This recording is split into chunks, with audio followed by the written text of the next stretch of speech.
Assalamualaikum warahmatullahi wabarakatuh. Saudaraku yang budiman, sahabat di mana saja berada. Pada kesempatan kali ini Al-Fakir akan menyampaikan sebuah kisah yang sangat kita jadikan sebagai pelajaran buat kita dan bisa kita amalkan sehari-hari. Dikisahkan ada seorang wanita kaya yang bernama Ummu Ja'far. Sampai kekayaan beliau itu dan kemurahan beliau sudah sangat tersiar di seluruh pelosok kota, bahkan sampai terdengar kepada kedua orang pengemis buta. Dua orang pengemis buta inilah yang akhirnya dijadikan sebagai simbol kisah ini atau tema kisah ini, bahwa sesungguhnya dua pengemis ini meminta rizki dari Allah dan yang kedua meminta rizki dari manusia. Bagaimana ceritanya? Suatu ketika pengemis ini berada di depan rumahnya Ummu Ja'far, karena memang setiap hari Ummu Ja'far selalu keluar rumah untuk beraktivitas. Saat Ummu Ja'far keluar rumah, lalu kedua pengemis ini meminta-minta melaksanakan aktivitas sebagaimana biasanya sebagai profesi pengemis. Nah, pengemis buta yang pertama saat Ummu Ja'far ini keluar dari rumah, dia memohon kepada Allah, "Ya Allah, anugerahkanlah kepada saya rizki dengan kemurahan-Mu ya Allah." Didengar oleh Ummu Ja'far, maka dikasihlah dia sedekah 2 dinar. Lalu kemudian yang kedua, "Ya Allah, berikanlah rizki kepadaku, anugerahkanlah rizki kepadaku melalui kemurahannya Ummu Ja'far. Amin." Nah, saat itu Ummu Ja'far memberikan semangkok yang di dalamnya itu ada roti dan ikan map dan ada ayam bakar. Saat itu pengemis buta yang kedua meraba-raba, wah ini makanan nih ya. Pengemis yang pertama setelah mendapat 2 dinar, dia tahu duit ini 2 dinar lewat perabaknya, maka mengucapkan alhamdulillah. Akhirnya saat si pengemis ini mengetahui, pengemis buta yang kedua mengetahui dia hanya mendapatkan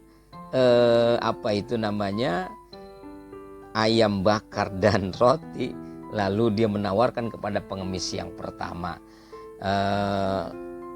"Fulan, maukah kamu membeli makanan yang ada pada diri saya ini?"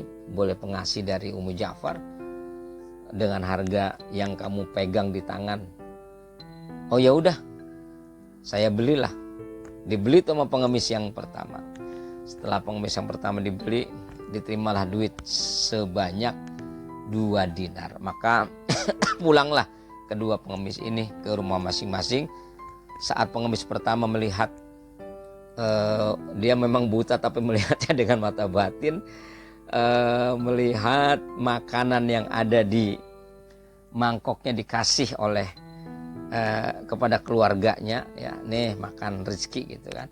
Nah, ternyata di dalam mangkok itu, di tutupan makanan itu ternyata ada duit 10 dinar. Masya Allah, bersyukur dengan sepenuh hati itu pengemis yang pertama.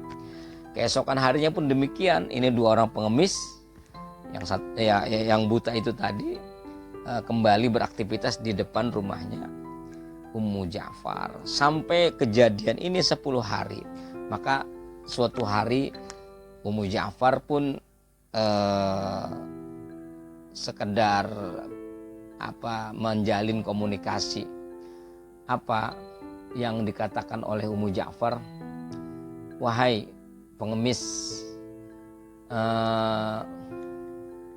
apa yang kau telah dapatkan selama ini?" Ya, pengemis yang kedua ditanya tuh kebetulan pertama, "Saya selama ini melakukan aktivitas di depan rumah kamu, mendapatkan setiap harinya 2 dinar. Ya berarti ya sekarang sudah sampai Berapa jadinya? 20 dinar. 20 dinar. Nah, saat ditanya kaget itu. Ummu Ja'far kaget. Berapa 20 dinar? Bukankah aku selama ini sudah memberikan kamu sampai detik ini mencapai 100 dinar? Bagaimana mungkin mendapatkan 100 dinar? Ya. Lah, ini malah apa yang saya dapatkan dari Ummu Ja'far berupa makanan, roti dan ayam bakar, saya jual kepada teman saya yang di samping ini seharga 2 dinar. Makanya saya sampai detik ini mendapatkan 20 dinar dari Anda. Masya Allah, akhirnya Ummu Ja'far kaget sambil geleng-geleng kepala. Nah, setelah ini Ummu Ja'far langsung memberikan masukan kepada si 2 pengemis ini. Ya begitulah dia pengemis yang pertama yang memang saya dengar dengan telinga saya sendiri. Dia memohon kepada Allah melalui kemurahan Allah. Sedangkan Anda memohon rizki kepada Allah dengan kemurahan saya. Dan ingat, rizki dari Allah tidak akan tertukar.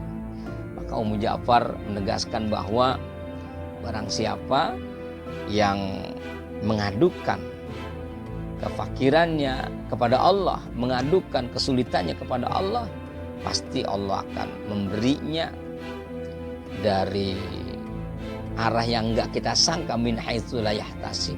Tapi ketika Allah sudah berkehendak, pasti Allah akan memberikannya sesuai dengan kehendak Allah.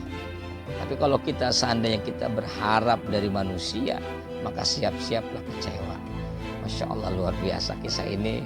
Sangat mudah-mudahan bisa menggugah hati kita bahwa sesungguhnya apapun yang terjadi, apapun yang menjadi masalah pada diri kita, maka berharap dan memohon kepada Allah. Jangan berharap dan memohon dari selain Allah.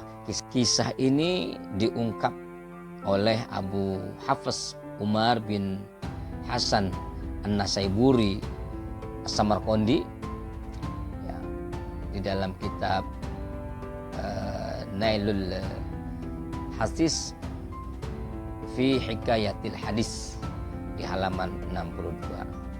Barakallah, wallahul muwaffiq ila thoriq. Assalamualaikum warahmatullahi wabarakatuh.